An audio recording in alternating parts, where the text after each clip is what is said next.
Brasil tegas menolak tuduhan praktik dagang tidak adil dari Washington dengan menyebut investigasi yang diluncurkan kantor perwakilan dagang Amerika Serikat sebagai penggunaan sepihak hukum dagang Amerika yang tidak sah. Bursa Wall Street berakhir beragam di Senin waktu setempat di tengah pasar menunggu laporan laba retail utama dan pidato tahunan kedua The Fed Jerome Powell dalam pertemuan tahunan Bank Sentral di Jackson Hole. Dalam laporan kuartalan yang dikutip dari Bloomberg, PBOC menegaskan akan menerapkan kebijakan moneter longgar secara moderat dengan menyeluruh. Hal ini dilakukan dengan memberikan dukungan terarah bagi perekonomian.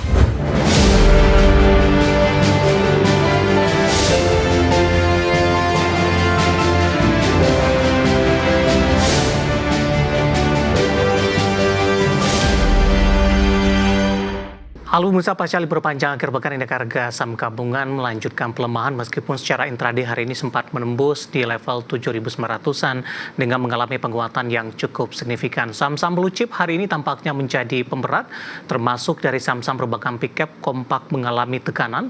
Kontributor pertama datang dari BBCA yang melemah di atas 2% pemirsa. Telkom hari ini juga melemah di atas 1%. Kemudian yang cukup menarik adalah sektor perindustrian hari ini memimpin penguatan dari sisi sektoral dengan saham Astra International melesat di atas 9%. Dan di sisi lain para pelaku pasar masih menantikan pidato dari Ketua The Fed Jerome Powell di Jackson Hole pada pekan ini.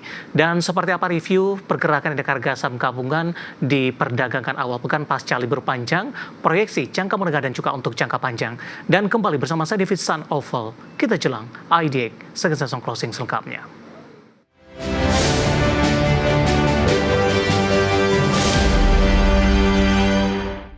Dan mengawali perjumpaan pemirsa, saya akan coba sampaikan update pergerakan indeks harga saham gabungan di 30 menit jelang penutupan perdagangan di sesi kedua hari ini.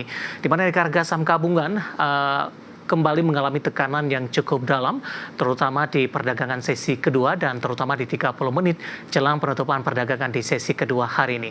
Di mana posisi saat ini indeks harga saham gabungan mengalami pelemahan di 0,45% dan bergerak di level 7.866.955. Secara intraday di sepanjang perdagangan hari ini, sebenarnya indeks harga saham gabungan sempat dibuka di zona hijau di 7.905.345, sempat berbalik arah ke zona merah, hanya berlangsung singkat saja.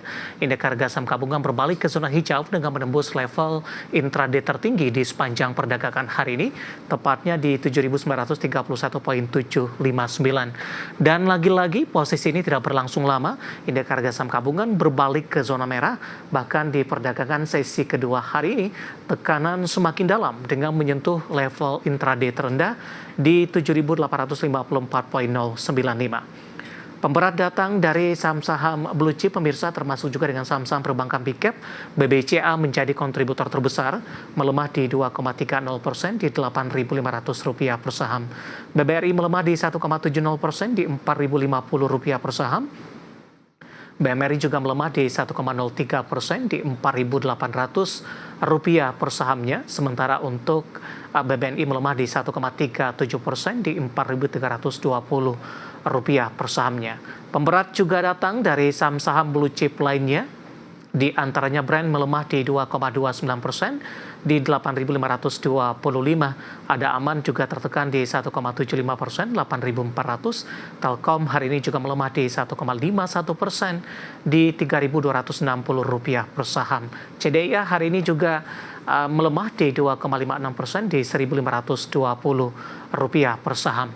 Namun di tengah pelemahan indeks harga saham gabungan dari sektor industri, ada Astra International hari ini melesat di 9% di Rp5.500 per saham, dan tampaknya ini juga merupakan level tertinggi dalam beberapa waktu terakhir. MTEK melesat di 11,52% di Rp1.065 per saham. Kemudian BRMS juga melaju di 3,67% di 452. Ada Bumi hari ini menguat di 2,78% di 111, sementara PSAB hari ini melesat 7% di Rp442 per sahamnya. Masih dari teknologi, selanjutnya ada Buka menguat di 3,49% di Rp179 per saham, dan Unilever hari ini masih melaju kencang dan sudah diperdagangkan di 1.800-an rupiah per sahamnya. Updatean pergerakan di harga saham gabungan di 30 menit jelang penutupan perdagangan di sesi kedua hari ini dan semoga bisa menjadi salah satu referensi untuk Anda.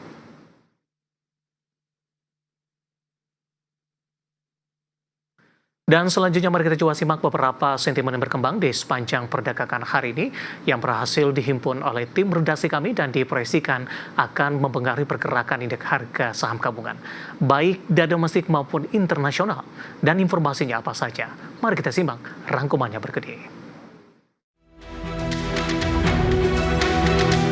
Brazil tegas menolak tuduhan praktik dagang tidak adil dari Washington dengan menyebut investigasi yang diluncurkan kantor perwakilan dagang Amerika Serikat sebagai penggunaan sepihak hukum dagang Amerika yang tidak sah. Brazil menegaskan kebijakan digital kekayaan intelektual etanol sejalan dengan aturan perdagangan internasional. Melansir Bloomberg, pemerintah Brazil menekankan Amerika secara konsisten membukukan surplus perdagangan dengan Brazil di 29,3 miliar dolar Amerika di 2024 dan lebih dari 70% ekspor Amerika masuk bebas bea.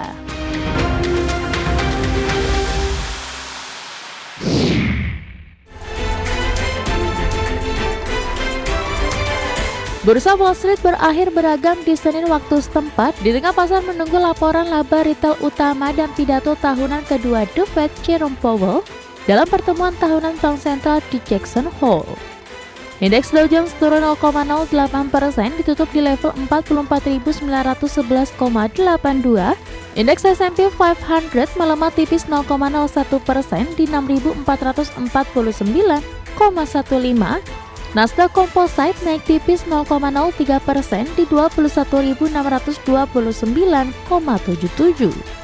Saham Meta Platforms dan Microsoft masing-masing turun sekitar 2,3% dan 0,6% membebani pasar saham Amerika.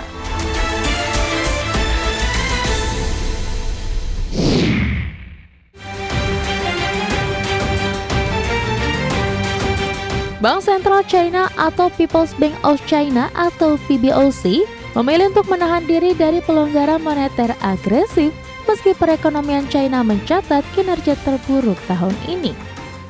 Dalam laporan kuartalan yang dikutip dari Bloomberg, PBOC menegaskan akan menerapkan kebijakan moneter longgar secara moderat dengan menyeluruh. Hal ini dilakukan dengan memberikan dukungan terarah bagi perekonomian. Dalam laporannya, PBOC menilai ekonomi China masih menghadapi tantangan berupa hambatan perdagangan yang meningkat dan lemahnya permintaan domestik. Namun fondasi ekonomi tetap kuat dengan ketahanan yang solid.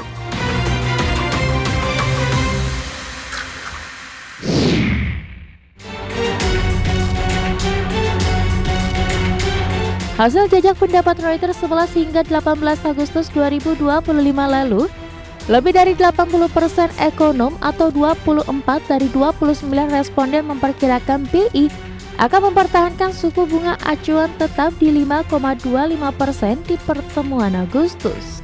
5 sisanya memperkirakan adanya pemangkasan 25 basis poin.